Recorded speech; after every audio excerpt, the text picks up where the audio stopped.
سنة مسحدن بركي بتعلو وانا حرن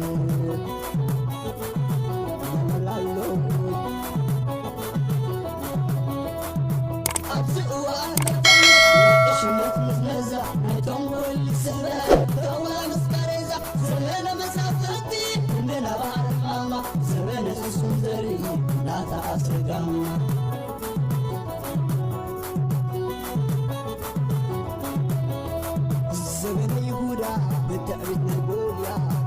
درباب وانجب ومسلم خياري صبرتا وهاي سنة تسحدن بركي بتعلو وانا حرن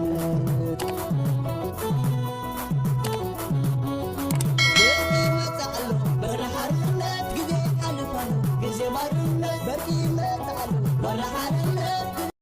سلام زخبركم تخاتتلت يمان إنفو ميديا كما يتوعلو نلوم سولوس على تسران شمونتن ورحشوعات قلتشرين سران شدشتن كم تلمود زتفلاليو وانويان حاد سرت زعباتاتن زيناتاتن حيزلكم متقلقو مكتالكم يعدم بقدامنا تغربو لكم كبرات تخاتتلتي أبزي سامنتات زي أقات إيموزولو أبناي برقيد نحمدو زتفلاليو شقرات مالت أما عبراو ميديا تريقو زلوكم زغرم ነገር እንዲ ዝረአ ዘሎ ግን ኣነ ዝገረመኒ ናይቲ ተፈጢሩ ዘሎ ሽግራት ዘይኮነ ሽግራት ተፈጢሩሎ ተባሂሎም ከካብ ጉድጓዶም ተፋሒሮም ዝመፁ ዘለው ሰባት ናብዚ ማሕበራዊ ሚድያ ይኹን ገለ ቅልቅል ውጥም ዝብሉ ዘለው እንገሪሞምኒ ብጣዕሚ ዝገርም ሓንካስ ብሙርኩስ በቃ ሽግር ተፈጢሩ ተባሂሉ ገሊኣ ብዕላማ ገሊኣ ብምርሳን ብስምዒት ናብዚ ማሕበራዊ ሚድያ ቅልቅል ውጥም ዝብሉ ሰባት ብዙሓት ትሪኢኹም ሰሚዕኹምን ኣለኹም لعل كلهم زقرم قل نايزي سب زي يوئل زبهال سب بزحات سبات نزي سب كم تقالا سايز فولت سبات اللو من البات مسلوم كم تقالا سايز فولت أخو اليوم أنا زي سب زقن تقالا سايز لي خقموتو بتعمي يسقمني كاب حلو في تاريخه كاب تزقبره كل عينة من قصاصات كريو خلوه إذا سب زخونة هالأخو زلوا سب كم زخونة رح أنا رجعيت أزلوا بس زخونة زلوا ما جدي بتقول لك زي قبره إنترفيو بتزاربوا زرباتات جم بمقبر أزي ناتي بيرسونال ريتي بعليه زحطته له مالتي معناته زحط سبات انتايم زبلوا أتسليمكم مو خمسيلكم مو قلم لا قليم زبلوا جن اتزوق قبره تكبرات كرر خلوا فتي من هاي تقال ساي زخونة بحر زي بلو مود ما كل جزء من قصقاسات كفتور خلو معبلات كفتور خلو كم عينة نجارات كفتور خلو بزي زخونة يكون توكال النت بزي زخونة يكون دقف ناي من أساعات كل جزء زخفها لخفيلو تخفليتن تجنزبن كابي مت إزقوانو مشام إذا سبزي سرح خمزي سرح كل جزء فقد أمريكا عند إنجليز إثيوبيا لا ولا خمسنا بريدان فلت كسرح ريناين فلت كسرح يلو تزاربي فلتن هجزو كل ريسورسز كابي يمتيد قالو كل جزء أبز استفتر معبل أب قدميت بوتا زركب أب أزيو هوستايل زخون خبابيتاتنا أبنت أبز كوينات نايت غرايب زنبرو لغزي أبتم أخل كوينات نيرو كما أخل كوينات نتيرو بفليت نفاريد دي بفليت مكينة بزي قدس كما أخل كوينات ناب أمريكا زأتو سبي حجر ما قد مقالا عوارا حبيدو كاب إثيوبيا تسوقيوغو تباهيلو مچم كايدو عد إنجليز أمريكا خنبر دحر مصنح أبز سامنتات زيخاء ياي شقر تفتيرو اللو تباهيلو እንዳነ ፈረ ናብ አዲስ አበባ አቲኹም ዘሎ ሰሚዕና ኣብ አዲስ አበባ ውን አትዩ ሕጂ ትማሊ ዲቕድም ትማሊ ኢንተርቪው ገብር ነይሩ ኣብ ሓንቲ ሚድያ ኢንተርቪው ገብር ነይሩ ሕጂ ዝገረመኒ ነገር ናይ ሰብ ከምቲ ዝበልኩኹም ካብቲ ዝዛረቦን ገለን ዝኾነ ነገር ወሲድካ ክትሪኦ ከለኻ ዝኾነ ተልእኾ ከም ዘለዎ ክትፈልጡ እዚ ዝሕስዎ ዘሎ መሬትን ሰማይን ዘላግም ሓሶት ናይ ትማሊ እዛ ኢንተርቪው ናይ ከነው ካልእ ግዜ ከይመስለኩም ኣብዚያ ቪድዮ ከቕርበልኩም እየ እንታይ ዝብለና ዘሎ መስለኩም برجينا حمدو ممسرات زعبية تراس تسعود كسب أني إيبل برجينا حمدو نابدي سابا نخورد مس جون بلاك بحبار تسامعنا أبسم معبت إحنا زورد كون أني إيزبل زلو حسابه أمه جون بلاك تسمعوا أنت نيركو بفلا إن جون بلاك بتصبغ زفول تسب نزل سبزي حنت معلتو انتخون بتصبغ على العلوي فلتن أبقد ما أفو بزوج زي جون بلاك كابز قالسنا الرحاء كما خاز بول سبات أبز قالس خلو أين دلني نايلو بنوتور زنا جورو سبي جون بلاك من الوقت جن ብዙሓት ሰባት ኣብዚ ግዜ እዚ ምስ ዘሎ ኩነታት ተፈጢሩ ዘሎ ኣብ ግምት እትዮም መዝሚዞም ብሽም ጆን ብላክ ክጽሽቅጡ ንርኢ ንዕዘብን ኣለና ንጆን ብላክ እውን ኣብ ቤት ማእሰርቲ ስለ ዘሎ ርእይቶ ክህብ ስለ ዘይክእል ብዙሕ ግዜ ኣብ ማሕበራዊ ሚድያ ወፂኦም ይዛረብሉ ጽባሕ ንጎ ጆን ብላክ ወፂኡ ባዕሉ ዝዛረቦ ባዕሉ ዝምስክሩ ሓቅታት ኩሉ ክእል ግን ናይዚ ኣብዚ ሕጂ ተፈጢሩ ዘሎ ኩነታት ንዕኡ ንምብራዕን ነዳድን ንምውሳኽን ካብ ዘየለ ተኣኻኺቦም ቅድሚ 3 ዓመት ቃልሲ ዝገደፎ ሰባት ከይተረፈ ሕጂ ወፂኦም ኣብዚ ላዕልን ታሕትን ክብሉ ክትርኢ ከለኻ ብጣዕሚ ዝገርም ብዝኾነ ኮይኑ እዚ ተፈጢሩ ዘሎ ሽግራት ገለ ዝናእሽቱ ቴክኒካዊ ሽግራት ንበሎ ዋላ ዓበይቲ ንበሎ መብዛሕትኡ ናይ ሰራርሓ ናይ ቴክኒካዊ ናይ ገለ ሽግር ከይመስለኩም ጽቡቅ ጌርኩም ነቲ ቃልሲ ኣናላይዝ ግበሩ ካብ መጀመርታት ሒዝካ ብፍላይ ምውራድ ናብ ኢትዮጵያ ካብ ዝመጽእ ክሳብ ሕጂ ዘጋጥሙ ዘለዉ ሽግራት ጽቡቅ ጌርኩም እንተሪኢኹሞም እቲ ቀንዲ ፍልሊ እንድሕር ዘይተረዲእና ኣሕዋት እቲ ፍታሕ ክንረኽቦ ይንኽእል ኢና ክንርድኦ እውን ከጸግመና እዩ እቲ ቀንዲ ሽግር ዝመጽእ ዘሎ ኣብ መንጎቶም መሰረታዊ ለውጢ ኣብ ኤርትራ ዝጠልቡ ሓይልታትን ኣብ ኤርትራ ዘሎ ስርዓት ንገለ ክፋሉ ንኢሳያስን ከባቢ ኢሳያስን ዘለዎ ኣሊኻ ነቲ ስርዓትን ነቲ ኣብኡ ዘሎ ናይ ሻዕብያ ስነ ምግባርን ናቶም ክብርታትን ከም ዘለዎ ንምዕቃብ ዝቃለሱ ሓይልታትን ኣብ መንጎኦም እዩ ዝኸቢድ ኩናት ተፈጢሩ ዘሎ እዚ ሕጂ ኩሉ ንሪኦ ዘለና ዕግርግር እዚ ኩሉ ንሪኦ ዘለና ነገራት መበገሲ እዩ ካብኡ እዩ ብድሕሪት ኮይኖም ዝዝውሩ ሓይልታት ብቐጥታ ከምዚና ደሊና ኢሎም ክመፁኻ ስለ ዘይክእሉ ብዝተፈላለየ መገዲ እናገበሩ ነዚ ነገራት እዚ የባርዑ ኣለዉ ነዚ መሰረታዊ ለውጢ ዝጠልብ ሓይሊ ኣብ ኤርትራ ስልጣን ንኸይሕዝ ብድሕሪት ዝደፍእ ዘሎ ሓይሊ ምናልባት ግዚኡ ሓልዩ ምስ ወፀ ክገርመኩም እዩ ዘይትፅበይዎም ሰባት እውን ኣብኡ ክፀንሑኹም እዮም ማለት እዩ ብዝኾነ ናብዚ ናይዚ ዩኤል ዝበሃል ወዲ ሓሶት እስከ ሓንቲ ቪድዮ ከቕርበልኩም ስምዑ ኢኹም እስከ ባዕልኹም ካብቲ ናይ ምምስራት እቲ በርገን ሓመዱሲ ተራኣት ተፃወትኩን ኣብ ባይታ ንኽብሉን ዝገበርኩ እዮም ኣጋጣሚ እቲ በርገን ሓመዱ ክምስረት ከሎ ብቐረባ ጆን ብላክ ምሳይ ራኸብ ነይሩ ማለት እዩ እጂ ካብቲ ብዙሕ ኣድንቆት ኣባይ ዝነበሩ ሕጂ ኣብ ስም እንታይ ምስተባህለ ጆን ብላክ በርገን ሓመዱ ኢሉ ሕርገድና ሃገርና ትብልዋሲ ተመራፂት ምኾነ ትብል ርእይቶም ጽዮ ኖ ኣይተኸውንን ያለ ጆን ብላክ ብቐረባ ዝፈልጦ ዓርከይ መማህርተይ ራምካ ቻሌንጅ ብላለኹ ማለት እዩ ቻሌንጅ ንብላለ መሓዙትካ መማህርትኻ ኣበየለው ኢልካ ክደሊ ክትክእል ኣለ ዕድመናዮ ቦ ዕድመ ወላደ ክሓልፍ ውሉድ ክተርፍ ማለት እዩ ህዝቢ ኤርትራ ዛ ሪኮንሲሌሽን ሕድገት ተጌርካ መሓሪ ብሰላም እዩ ዝሓስብ ካልእ ዝቕርበልኩም ሕፅረ ቢለ ክቡራት ተኸታተልቲ ኣብዚ ሰሙን እዚ ኣብ መንጎ ወዲ መምህርን እቲ ሓደ ወዲ መምህር ኣብ ኤርትራ ዘሎ ወዲ ፍጹም ወዲ መምህርቲ ጀነራል ናይ ኤርትራ ማለት እዩ ዝተፈጥረ ናይ ግብረ መልሲ ወይ ከዓ ናይ ነቐፌታን ምክልኻልን ዓይነት ክትዕ ናብ ካልእ ኣንፈቱ ከይዱ ደገፍቲ ስርዓት ህግደፍን ገለ ሽግር ምስ ዓልየትነት ዘለዎም ሰባት ድዮም ገለ ክትርድኦም ዘይትኽእልን ብዙሕ ጎስጓስ ክካየድ ቀንዩ ነይሩ ትማል እውን ኣቕሪበልኩም ነይረ ብዙሓት ደገፍቲ ናይቲ ስርዓት ነዚ ሜድያታት ናይ ደለይቲ ፍትሕ ንምዕፃው ላዕልን ታሕትን ክብሉ ትማሊ ፔቲሽን ገለ ከዳልው እውን ርኢኹሞም ነይርኩም ግን ኩሉ ግዜ እንድሕር ደገፍ ናይ ህዝቢ እንድሕር ኣለካ ሓቀኛ እንድሕር ኮይንካ ፅቡቕ ትሰርሕ ተኮይንካ ብኣንጻሩ እዩ ዝኸይድ እዚ ፋየርባክ እዩ ዝገብር ማለት እዩ እቶም ደገፍቲ ትማሊ ነዚ ሜድያ ክነዕፅዎ ኢሎም ፔቲሽን ክገብሩ ከለዉ 164,65,000 ነይራ ናይ ወዲ መምህር ቻነል ሕጂ ከም ትሪእዎ ዘለኹም 168 ሕጂ እውን 170,000 በፂሓላ ትቕፅል እያ ዘላ ይዓቢ መሊሱ እዩ ዝውስኽ ከምኡ ኢኻ ሓቀኛ ሰብ እንድሕር ኮይንካ ኩሉ ግዜ ህዝቢ ኣብ ጎንኻ እዩ ዝኸውን ሕጂ እውን እቲ ፈተነታት ደው ከብልዎ ይክእሉን እዮም ብቐጥታ ክንከታተሎምን ነዘን ሜድያታት ናትና ድማ ዝኾነ ርእይቶ ዕቃበታት ክህልወና ክእል እዩ ሜድያታትና ተተዓፅዩ ግን ሽግር ከም ዝመፀና እዚኣ ክትፈልጡ ክትክእሉ ኣለኩም ስለዚ ኣብ ጎኒ ኩሎም ሜድያታት ናይ ደለይቲ ፍትሒ ክንከውን ይግባእ ካልእ ዘቕርበልኩም ክቡራት ተኸታተልቲ ኣብዚ ዝሓለፈ ሳምንታት መቸም ዝተፈላለዩ ጋዜጠኛታት ዩቱበራት ኣብ ኤርትራ መብፃሕ ብምግባር ምስሊ ናይ ኤርትራ ከም ዘለዎ ከይሓሰው ብካሜራ ቀዲሖም ምንታን ሰብ ከተኣማመንን ወይ ሓሲኹም ንኸይበሃሉ ከም ዘለዎ ሕብረይ ወሰኹ ገለ ይወሰኹ ናይ ኤርትራ ስእልታት ቪድዮታትን ኣብ ማሕበራዊ ሚድያ ክዝርግሑ ርኢና ብዙሕ ሰብ እውን ርኢዎ ብፍላይ እዛ እዞም ዳሕረወት ክልተ ጋዜጠኛታት ኣብ ባፅዕ በፂሖም ዝመፁ ብሙሉእ እቲ ዘቕረቦ ቪድዮታት ዓለም ዘገረመ ንኤርትራዊ ንገሊኡሲ ንኸኣምኖ ዘፀገሙ እዩ በዚኣ ዝተቆጥዑ ደገፍቲ ናይቲ ስርዓት ብፍላይ ድማ ሜድያ ሒዞም ዘለዎ ከም በዓል ዝሓውና ድራር ዝበሃል ዝገርም ክሌም ወይ ከዓ ዝገርም ዓይነት ግብረ መልሲ ክህብ ሰሚዐ እዮ ነው ሕጂ እንታይ ዝብል በጃኹም ኣብ ኤርትራ ዘለኹም ሰባትሲ ናይ ባፅዕ ስእሊ 4x4 ጌርኩም ናብዚ ማሕበራዊ ሚድያ ኣጨናንቕዎ ፈንዎ በጃኹም በቃ እዚ ምስሊ ናይ ኤርትራሲ ብፅቡቅ ክላዓል ኣለዎ እዩ ዝብል ዘሎ ሕጂ ኣነ ሓደ ግዜ ይጠራጠረ እዚ በዓል ዝሰብ እዚ ፈሊጡ ዶ ኸውን ከምኡ ዝብል ወይስ ናይ ብልቡ ዲኹም ዝብል ኣነ ይገርመኒ ሕጂ حلنو شيطو سب كم زخبل كله بقى تطرطر يخا ناي بحق حدا حدا غزي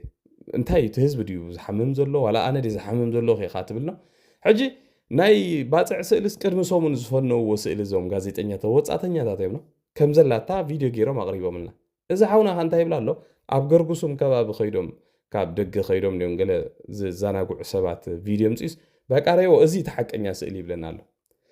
ቁስሊ ናይ ሃገርና ባዕልና እንድሕርና ሓብኦ ኮይና ሃገርና ክትዕረ ኣይትኽእልን ስለምንታይ ግን ከምዚ ይምረጽ ኣሎ ኣነ ገርመንሉ እቲ ህዝቢ ሕጂ እዚ ሓበሬታ ይብሉን ማለት ኣይኮነን ኣይፈልጥን ማለት ኣይኮነን ወይ ነቲ ቪድዮ ኣይኣምኑን ማለት ኣይኮነን እዚ ሓውና ግን እንታይ ዝገብር ዘሎ ነቲ ውፅዕ ህዝቢ ኤርትራ ፈጺምካ እቲ ዘጋጥመካ ዘሎ ሽግር ናብ ማሕበረሰብ ዓለም ቁስልኻ ኣይተርኢ ከም ዘለዋ ቁስልኻ እንዳመሽመሸ ብውሽጢ ክትመውት ኣለካ ኢሉ ዝፈርዶ ዘሎ እዛ ቪድዮ እዚኣ እስከስምዕዋ ናቱ ቪድዮ راكم باصع تخدو سبات حدا راكم يزبلكم فيديو ناي جدا بخمزي بهوريزونتال استقعد فيديوهات نزال سوشيال ميديا كتربش واخد كله لكم سبيه بالله انت هاجر الحياه زلا زبل باثيوبيا الف وهم ود وهم بروباغندا غيرهم ناي حنت قدنا مشيد سالوا فيديو ناي باصع غيرهم سبيه بلو انت هاجر نابلو ليتم معكم بروباغندا يقبر له يس وات سبن سباتن ملي ولت كتما صباغنا ترايو I am so happy نزي بمرأي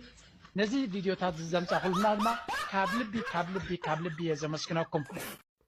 ካልእ ዝቕርበልኩም ድማ ኮብራ ተኻታተልቲ ኣብ ሕብረተሰብና እንታይ ዝበሃል ምስል ኣሎ መስለኩም ሓሚመን ኢልካ እንተኸድካየንሲ መይተን የፀንሓኻ ዝበሃል ምስል ኣሎ ከምኡ ይመስለኒ እንተዘይተጋጌ ሕጂ እዚ ስርዓት እዚ ክሳብ ክንደይ ናይ ኤርትራ ከም ተፃወተላ በዛ ስእሊ እዚኣ ረእዋ እዛ ስእሊ እዚኣ ወይ ዘን ክልተ ስእሊ እዚአን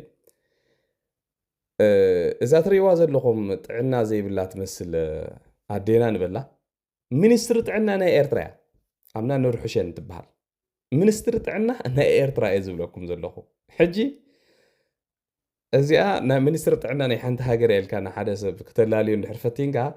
እቲ ሰብ እንታይ ክብለካ ከም ዝኽእል ፍሉጥ እዩ ሓደ ዋላ እቲ ዕድሚ እያ ረእዋ ኩሉ ነገር ረእዋ ሕጂ ኣነ ይምካሕ ኣይኮንኩን ዘለኹ ወይ ሕምምቲ ኣገለ ይኮንኩን ዝብላ ዘለኹ ግን ስለምንታይ እዩ እቲ ሃገርሲ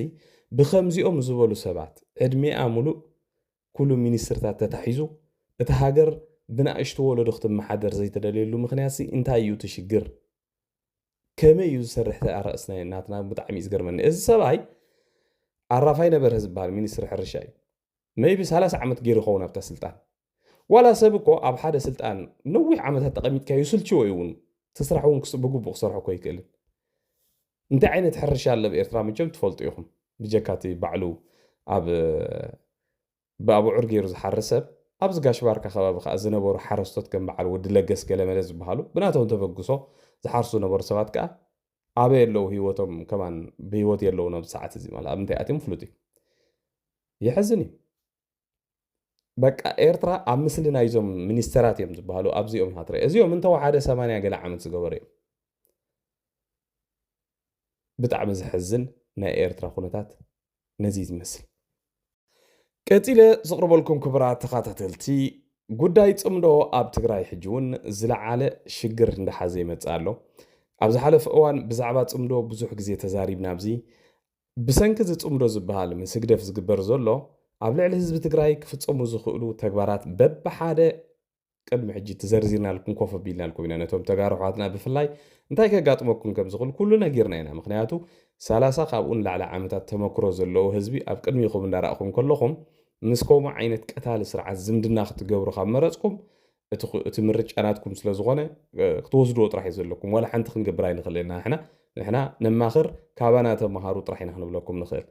ኣብ ዝሓለፈ ከም ዝፍለጥ ብግፋ ስቲል ክሳብ ሕጂ ማለት እዩ ክሳብ ትማሊ ኣብ ውሽጢ ትግራይ ግፋ ብቪድዮታት ብኦንላይን ቪድዮታት ከማነ ዝረአ ኣዝዩ ኣሰቃቂ ዝኾነ ግፋታት ኣሎ መንእስያት ካብ ዝተፈላለየ ቦታ እንዳተገፈፉ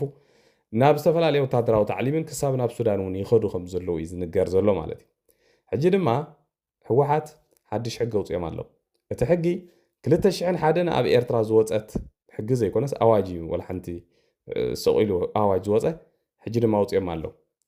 ነጊርናኩም ኢና ኮፒ ሓደ ብሓደ ብሙሉእ እታ ኣብ ኤርትራ ዝተፈፀመት ተግባር ኣብ ትግራይ ክትግበር የልናኩም ኣብዚኣኻ ትቕፅል ዘላ ስምዑ ኢኹም ኣብ ትግራይ ሕጂ ናይ ሜድያታት ሓድሽ ሕጊ ውፅኢና ኣለና ይብሉ ኣለዉ እንዳሕወሓት ሓድሽ ናይ ሜድያ ሕጊ ብፍላይ ምስ መኸተ ዝተተሓዘ ሕጂ ማርክ ማይ ወርድስ እንታይ ክብሉ እዮም ብሙሉአን ነዚ መኸተ ዘይድግፋን ኣብዚ መኸተ ነቐፌታ ዝገብራ ሜድያታት ብሙሉአን ክዕፅዋ እየን ዕድል እንተገይሮም እቶም ናይ ሜድያታት ሰባት ካድሙ እዮም ወይ ነፍሶም ከድሕኑ እዮም ዕድል ተዘይገይሮም ግን እቶም ኣብ ኤርትራ ኣትዮም ዘለዉ ጋዜጠኛታት ዕድልናቶም ከጋጥሞም ክእል እዩ ሕጂ እውን ነቶም ሰብ ሜድያታት ዋላ ንኣሽቱ ቲክቶከራት ኮኑ ገለ ኮኑ ኣብ ትግራይ ዘለኹም ካብ ሕጂ እንድሓር ኩነታትኩም ባዕልኹም ተተኸታተልኩም ተመራፂ ይኸውን ተዘይኮይኑ እታ ናይ ሸዓቢ ሓለንጊ ኣብ ውሽጢ ትግራይ ክትርከበኩም ምዃና ፍሉጥ እዩ ካልእ እውን ንኩልኹም ኣብ ሰዓት እዚ ንናይ ሕወሓት ፕሮፓጋንዳ ነዚ ናይ ህግደፍ ፕሮፓጋንዳ ኣብ ልዕሊ ህዝቢ ትግራይ ኢምፖዝ ንክግበር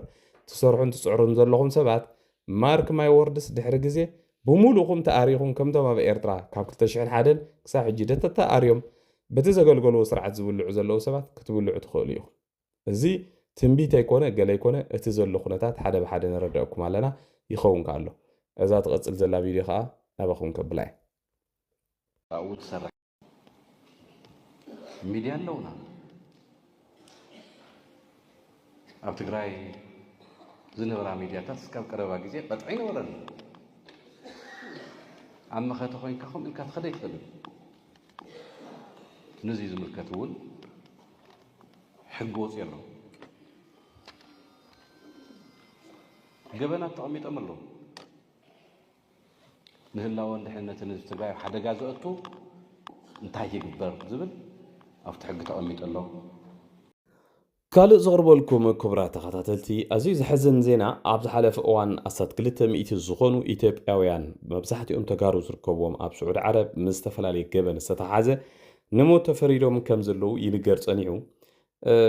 ኣብ ዝሓለፈ ዳርጋ 65 ዝኾኑ ካብኦም በብመዓልቱ በብቕሩብ እንዳገበሩ ከም ዝረሸንዎም ከም ዝሓነቖም ይዝከር እዩ ኣብ ዝሓለፈ 2 መዓልታት ድማ 5 ሰባት ተወሰኽቲ መብዛሕትኦም ካብ ትግራይ ዳርጋ ኩሎም እዮም ከማን መስለኒ ነቲ መሓነቕቲ ተፈሪዶም ከም ዘለዎ ወይ ንማሕረድትን ዝበሃል ኣብ ስዑድስ ክሳዶም እዮም ዝምንጥፍዎም ነው ብጣዕሚ ዘሕዝን ከምኡ ተፈሪዶም ሞይቶም ከም ዘለዉ ከዓ ፀብፀባት ይሕበር ኣሎ ማለት እዩ ሕጂ ነቶም 200 ዝኾኑ ሰባት ዳርጋ ፈሊጦም ነዚ ማሕበረሰብ ዓለም ብሓንሳብ ክንዲ ዝቐትሎም ከይበሃሉ እዮም ደው ኣቢሎም እምበር በብሓደ እንዳገበሩ ምቕታሎም ከም ዘይተርፎም ዝፍለጥ እዩ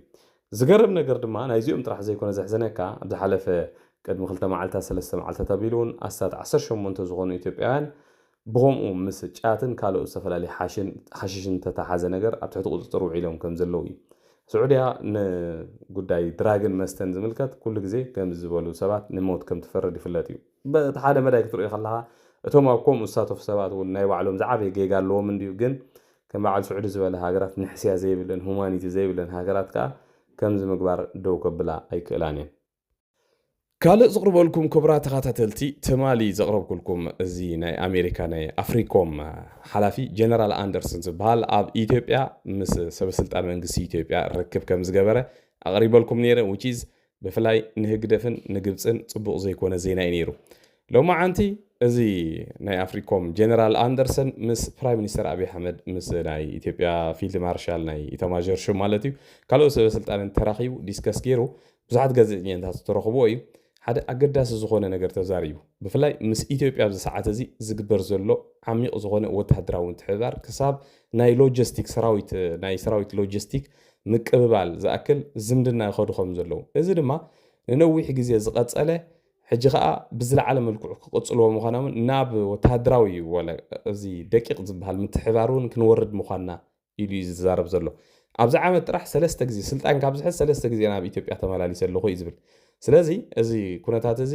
ካብቲ ቅድሚ ሕጂ ዝነበረ ዝምድናና ብዝለዓለ ተቐራሪብና ክንሰርሕን ጉዳይ ፀጥታ ናይ ዝኸባቢ ድማ ኣብ ትሕቲ ቁፅፅርና ጌርና ብሓንሳብ ክንሰርሕ ተሰማሚዕና ኣለና ይብል ኣሎ እዚ እንታይ ዓይነት ዜና ምዃኑ ርዱእ ነገር እዩ ብሕጂ ኣብ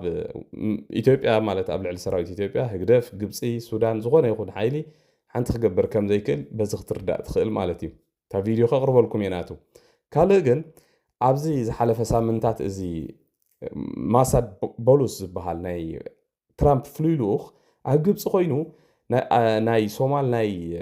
ኤርትራ ናይ ኢጅፕት ሚኒስትሪ ጉዳያት ወፃኢ ብሓባር ተሓባቢሩ ምስኦም ብሓባር ከዘራረቦምን ብሓባር ምስኦም ክዝትን ቀኒ ነይሩ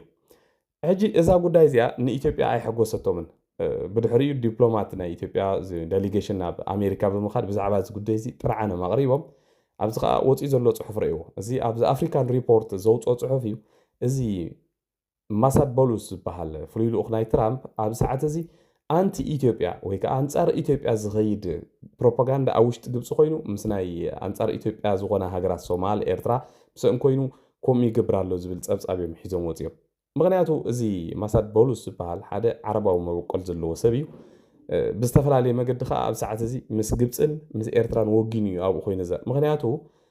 اتي قدم حجونا بإثيوبيا بسحين ديو مبصح قن تسقبرو زلو نقر بفلاي نايزوم سلست هاجرات مينيسترات مسناي قبصي أو هايدو أبس قبص سقبرو زلو نقر إثيوبيا حقو سايت إلاني مغنياتو قبص تقبرو زلا زي ناي كونتينمنت بوليسي بحال ناي مخباب بوليسي ردو نقري مالتي فلازي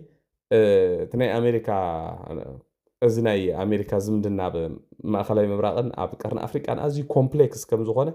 نخنرداون بزغن مغنياتو حدا أب دي سابا خوينو حدا جنرال مس ناي إثيوبيا منجس سممع يقبر اتحالا دما أب قبص خوينو مس ناي قبصي مس ناي إرترا سممع يقبر أزي تي زلو خونتات ناي تي كبابينا بفلاي مس ناي أمريكا زمدنا خرق خلو. I'm excited to be back in Addis. This is my third time in my first year of command, as the ambassador highlighted. And I'm here because of the